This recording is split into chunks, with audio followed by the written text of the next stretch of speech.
Hello, this is Tammy Lassiter-Clare. Today I'm going to talk about atomic absorption spectroscopy and the related technique atomic emission spectroscopy. In this lab, you get to analyze dissolved metals in wine and determine their concentration. Specifically, we're going to be looking at copper, magnesium, iron, and sodium concentrations.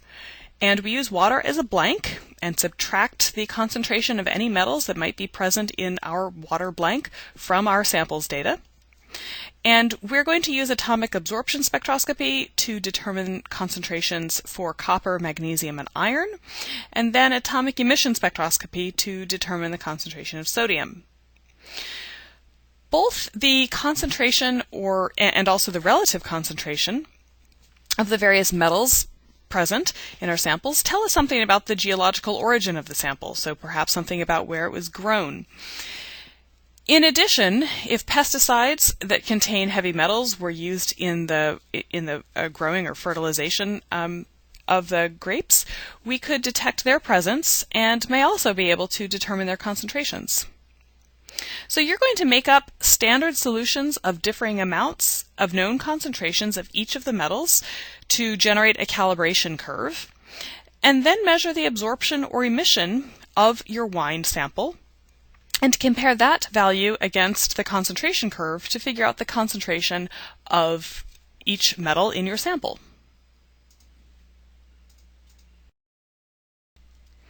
The idea of atomic spectroscopy is to put atoms into the gas phase for analysis.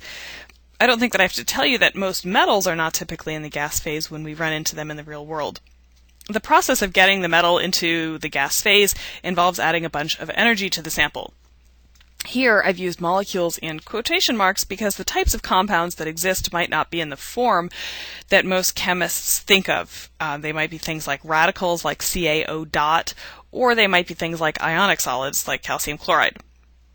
So what you've done in this first step is just to drive off water, and next, when we add in more energy, we break apart those atoms or those molecules into atoms. So here we go, from molecules into atoms. Then if we continue to add energy into those atoms, we bring those atoms from their ground state into their electronically excited state. In some cases, having atoms in their electronically excited state is desirable, and in other cases it is not desirable. So when we're going to be doing atomic absorption spectroscopy, we want the atoms to be in their ground state so that all of our sample is in the same form before they are exposed to light from the source. If we're going to be doing atomic emission spectroscopy, having atoms in their excited state is desirable because when they relax back down to their ground state, they give off light, and that is what we are going to be detecting.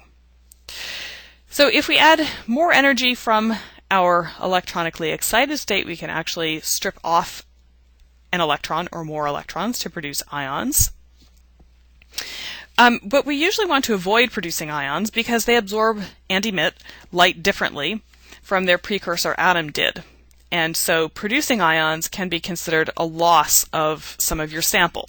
So we essentially want to shut down that pathway, which I've symbolized by that X. We use acetylene as the fuel and air as the oxidant in this experiment.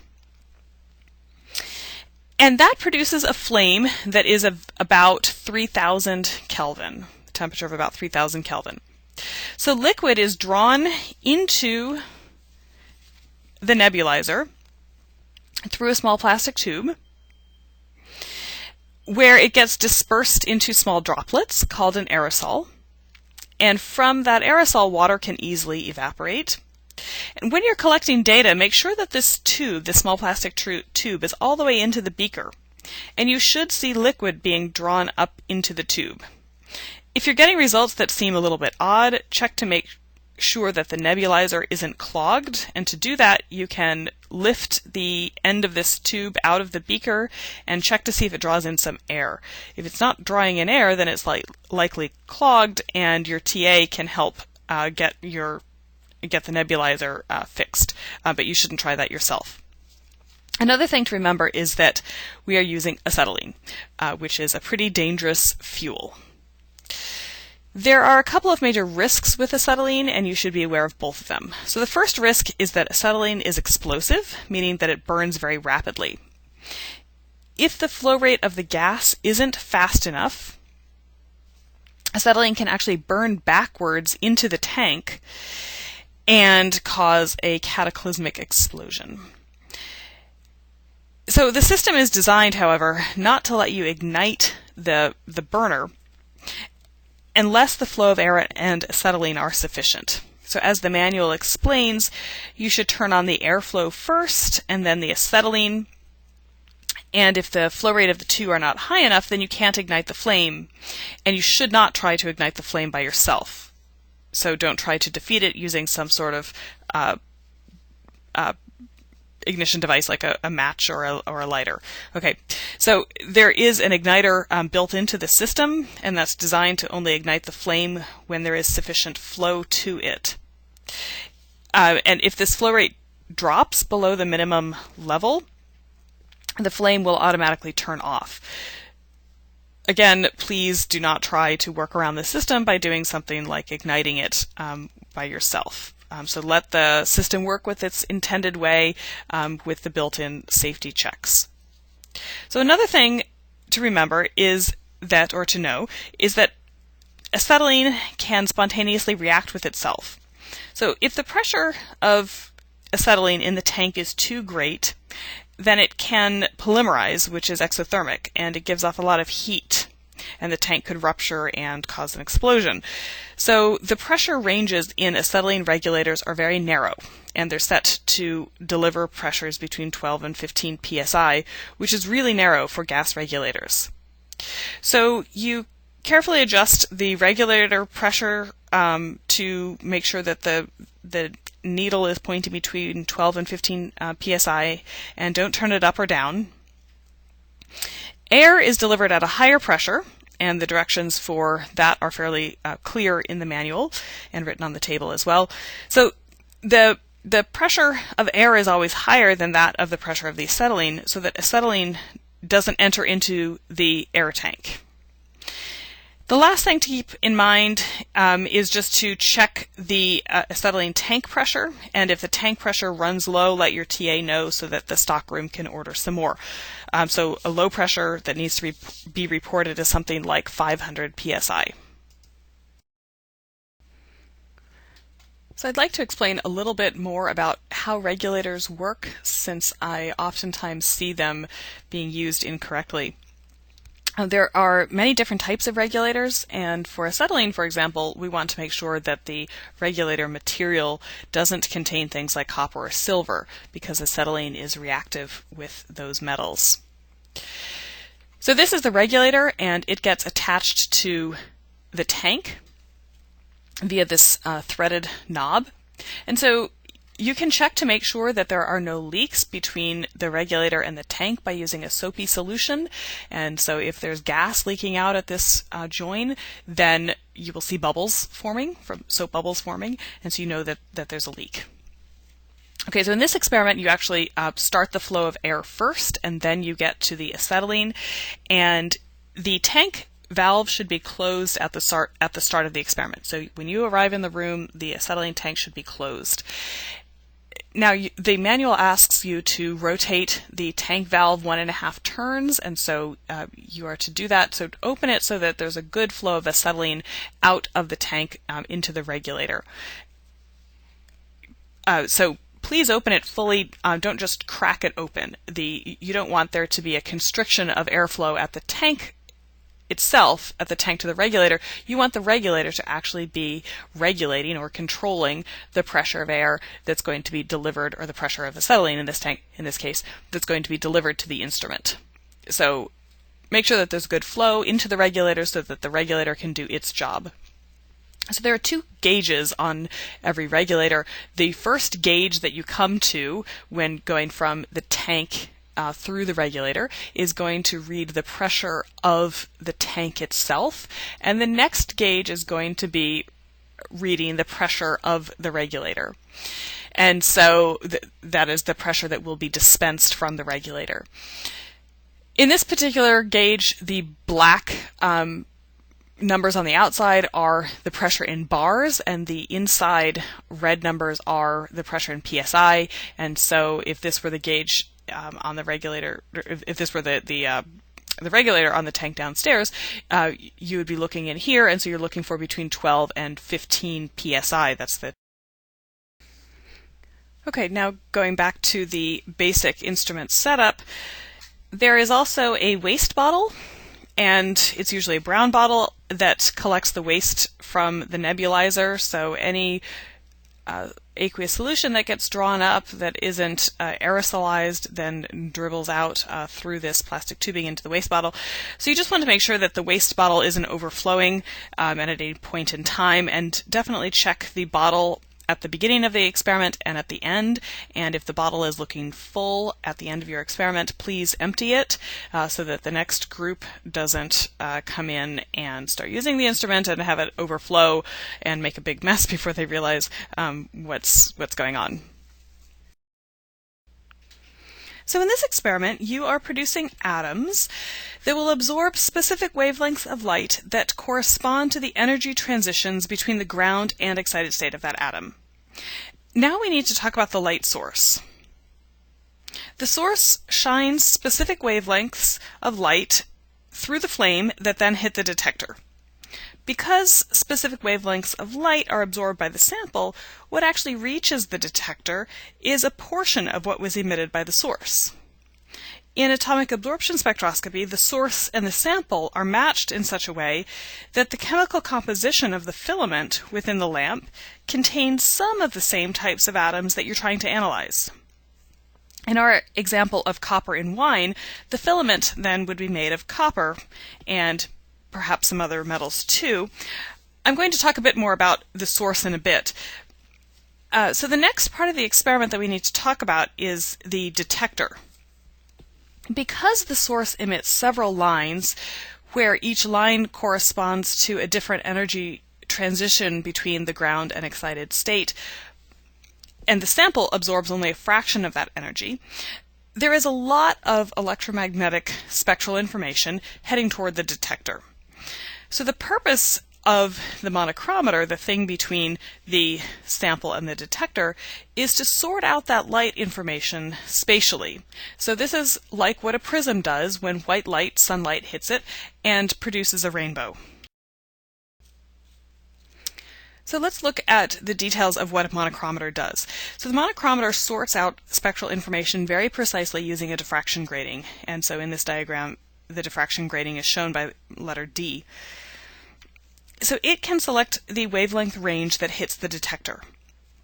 The grating is rotated so that each different wavelength of light hits the exit slit at a different point in time as the position of the diffraction grating is rotated. So of course the position of the diffraction grating is controlled by software and calibrated so that the software knows which wavelength is going to be measured by the detector at any point in time. The software controls also are programmed to know which specific wavelength correspond to which type of atom, so that the entire spectrum need not be collected, just the wavelength corresponding to the most probable ground to excited state transition for that particular atom.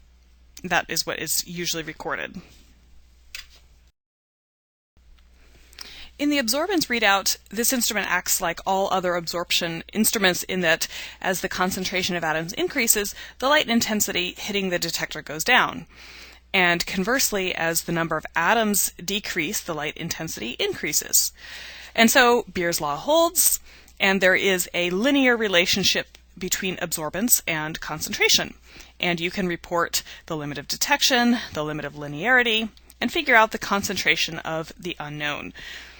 As we get more copper atoms in the gas phase, they can absorb more light as their electrons get excited from the ground into that excited state.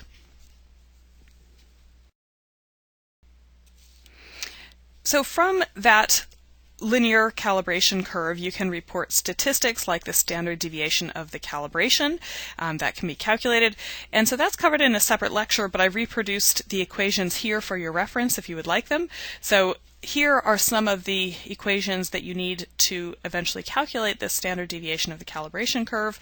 And now I'll move along to the standard deviation of the calibration curve itself. And so here you can see the standard deviation at the bottom of the calibration curve, S sub c.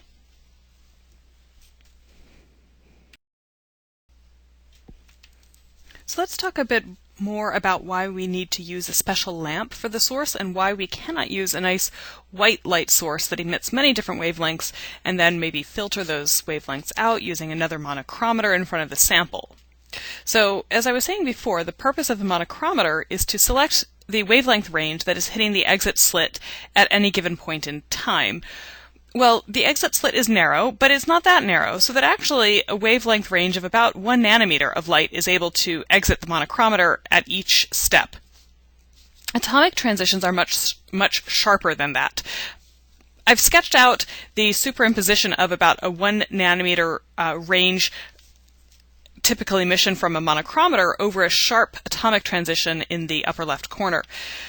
So why is this a problem? Well, returning to Beer's law, we want the concentration of the atoms to be linearly related to absorption. What my illustration shows is that the atom can only absorb a tiny fraction of all of the light from the monochromator, which would produce a very non-linear response. And so that's bad news when you want to do quantitative analysis.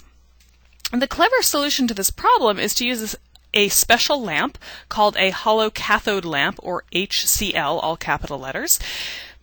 The cup-shaped cathode in the middle of the lamp contains the same type of element as what you are trying to detect, so that the wavelength emission profile from the lamp gives wavelength ranges that are the same energy or position and shape, which is to say narrowness, of the atoms in the sample.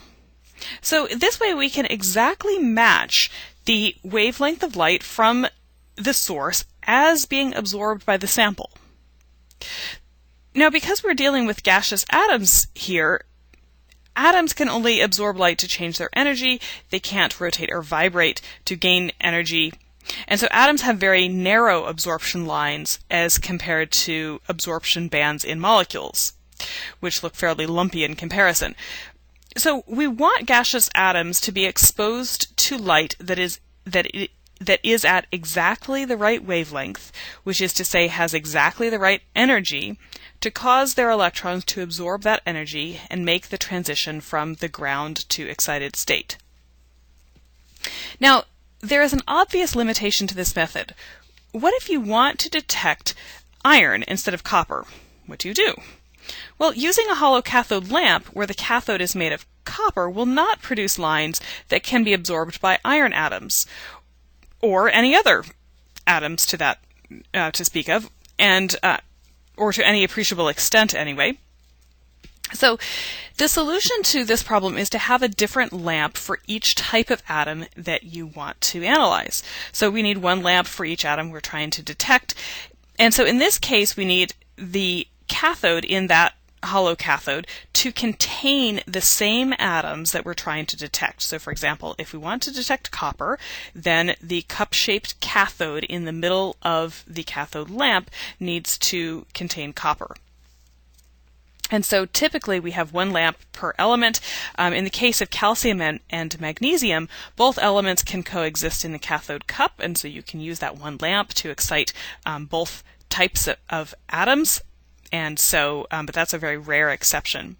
So another limitation to hollow cathode lamps is the range of materials that can be produced into the cathode in the lamp itself.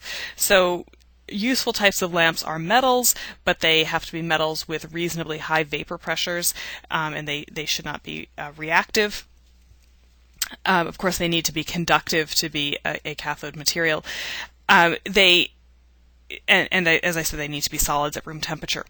So atomic absorption spectrometers are set up to hold several different types of lamps in a carousel that then gets rotated into position. So you select whichever lamp you want by rotating that carousel, and the software controls allow you to do this.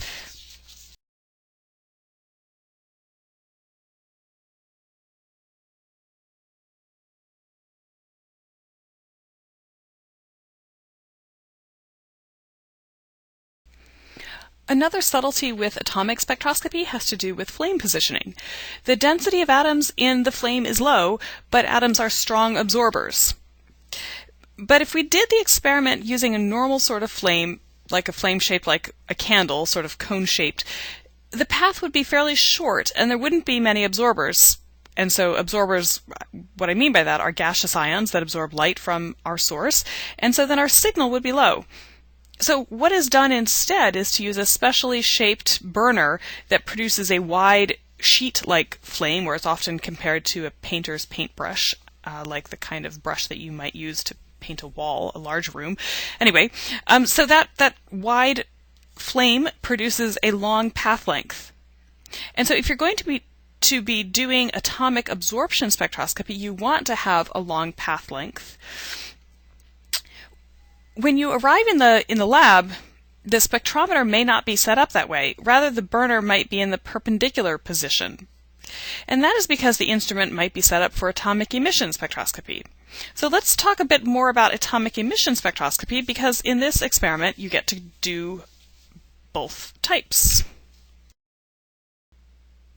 You've probably already seen atomic emission spectroscopy in general chemistry labs, where you may have dipped a metal wire into a dissolved salt solution to pick up metal onto that wire, and then placed the wire into a flame to look for a color change that would indicate the presence of a certain metal. So for example, a purple-red flame might indicate lithium. So for atomic emission spectroscopy, your starting point is excited metal atoms rather than ground state atoms, as was the case for atomic absorption spectroscopy. So at the bottom of the slide, on the lower left side, I've shown atomic absorption spectroscopy, where you're absorbing energy in the form of light to get from ground to excited state, versus atomic emission, where you've already started in the excited state and the electron relaxes down to the ground state, giving off a photon. So again, what happens in atomic emission spectroscopy is that atoms are in the electronically excited state and they relax down to the ground state, giving off a photon that has a specific energy or wavelength. And the color that is seen is that same energy of the emitted photon. So just like with atomic absorption spectroscopy, the intensity of the emitted light increases with increasing concentration. But unlike atomic absorption spectroscopy, no source is needed. So you don't need the hollow cathode lamp for atomic emission. And so you can see in the little animation that the source goes away when we're looking at atomic emission, and we have the source when we're looking at atomic absorption.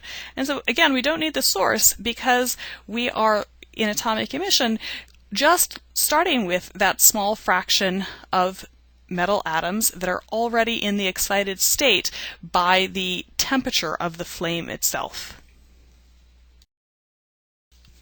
What you may see when you go to analyze the concentration of certain atoms, for example sodium, is that when the flame is oriented parallel to the detector, you may see an increase in emission for a while. But then when the concentration of excited atoms within the flame becomes too great, the emission signal may seem to flatten out or saturate. What's actually happening is that the excited sodium atom emits a photon which travels toward the detector, but while on its way there, if that photon encounters a sodium atom in the ground state, one that can absorb or rob that emitted photon, it will. And so that then the detector doesn't see it, and the signal is lower than what you'd expect. And so to avoid this, we can't reduce the concentration of sodium, because that's the whole point of building a calibration curve, to have increasing concentrations of sodium as points along our line.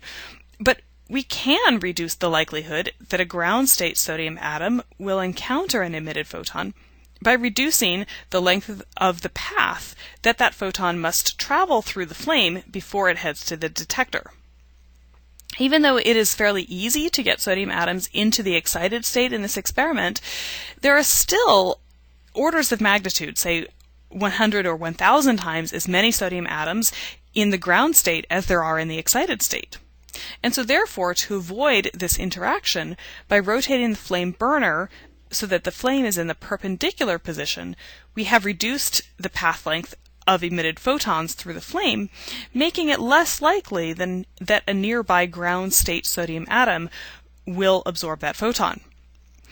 And so you will see that the signal will be smaller when the flame is in the perpendicular position, but the calibration curve should not flatten out at higher sodium concentrations. Okay, well that's all I have for you. I think this is a really interesting lab. Be safe and have fun, and thanks for listening.